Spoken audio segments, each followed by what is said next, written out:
Today we're going to talk about tidying up your Asana inbox. So we know that the inbox can get very cluttered, and when it does, it kind of defeats the purpose of you staying on top of all the things you need to know about the work that is in Asana. So let's talk about 3 things that you can do to keep this inbox tidy. And the first one is to archive any notifications that you just see, but you don't need to act on. Perhaps you just need to kind of read this, but you don't need to do anything about it.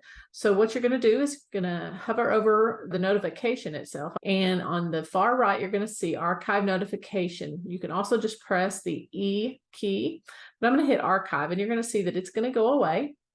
But where it lands is right here in this archive section. So if you ever needed to get it back, you can even send it right back to the inbox if needed. So that's the first thing you can do to a notification in your Asana inbox. The second thing you can do is that you can respond to it. If you need to respond in some way, you can do that in a couple of ways. I'm going to click on it here, and you can respond by asking a question, maybe to the person who assigned it to you. And then you'll ask your question. You'll hit comment, and they'll get a notification so that they can answer your question. Here's the interesting thing about this.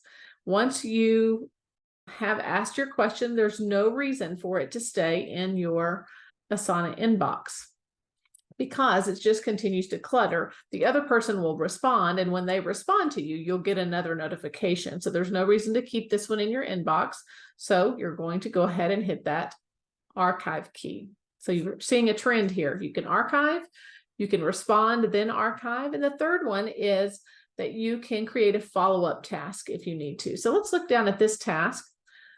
Let's say that I read the notification, I understand what's going on here, I've got the new information I need, but it made me think, oh, I need to create a different task that goes along with this one, but it's its own task.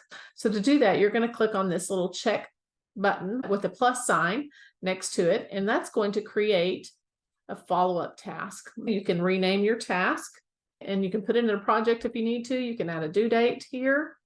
Then you're going to create that task. So you've created your follow-up task, but you don't need to see this task anymore. You've acted on it, you've responded, or you've read it.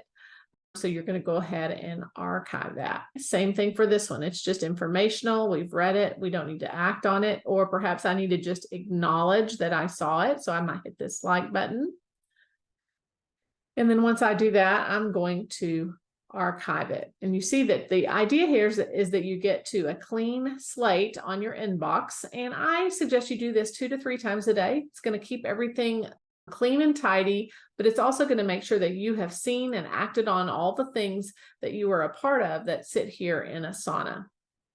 So hopefully we'll keep going with this tidying up, and before long your Asana will be nice and neat, and you will be moving forward productively in every piece of your workday.